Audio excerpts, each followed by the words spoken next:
This is yet another video in which I will discuss about how to look at Ashtak Varg through Mahadasha. तो महादशा के ग्रह को पकड़ो आप, महादशा को अष्टक वर्ग के थ्रू कैसे देखेंगे, इस बारे में होने वाली है ये वीडियो और ये बहुत इम्पॉर्टेंट वीडियो है। सपोज़ आप सैटर्न की महादशा रन कर रहे हो, तो सैटर्न किसी न किसी प्लेस पे ट्रांजिट कर ही रहा होगा। सैटर्न की महादशा का मतलब है आपकी आइडेंटिटी सैटर्न की बन गई। अब अगर आप अष्टक वर्ग को उठाते हो तो सैटर्न की नंबर्स एलोकेटेड हैं, सैटर्न ने पॉइंट्स एलोकेटेड कर रखे हैं, किसी को 2 मार्क्स, किसी को 5, किसी को 0, किसी को 7।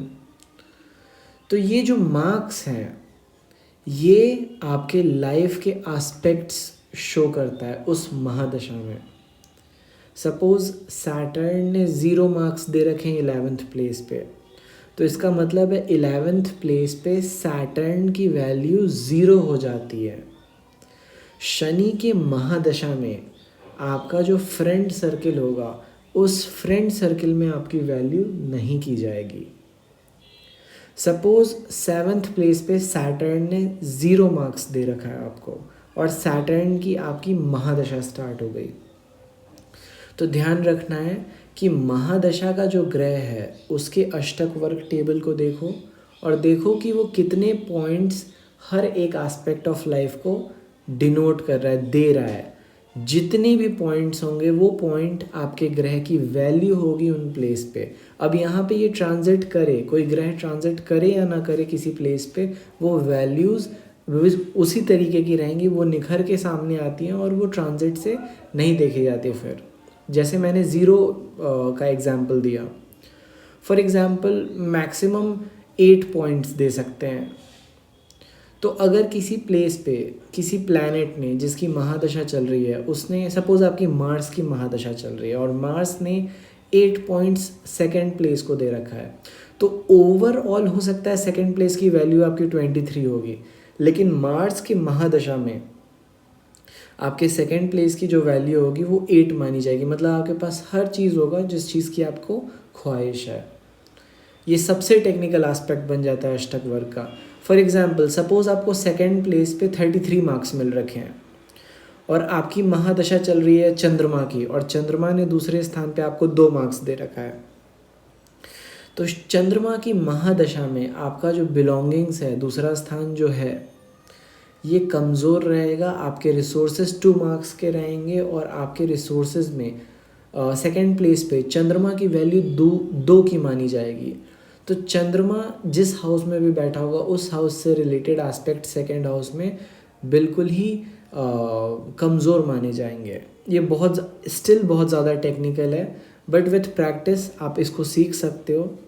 सबसे बेस्ट एग्जाम्पल है, आप 0 को पकड़ के चलो। जिस हाउस में अगर 0 दे रखा है किसी प्लैनेट ने और उसकी महादशा चल रही है, तो उस प्लैनेट का उस हाउस में वैल्यू 0 हो जाता है।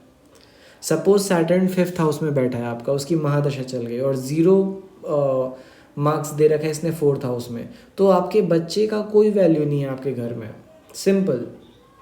सपोज़ सैटर्न ने 0 मार्क्स सेकेंड हाउस में दे रखा है, तो आपके, और सैटर्न 5th हाउस में, तो जब शनि की महादशा चलेगी तो आपके बच्चों की आपकी बिलोंगिंग्स जो है वो आपके बच्चों के लिए वैल्यूलेस हो जाएंगे। आपके पास कितनी भी पैसा हो, कितनी भी चीज़ें हो, आपके बच्चे आपके बिलोंगिंग्स का रिस्पेक्ट नहीं करेंगे।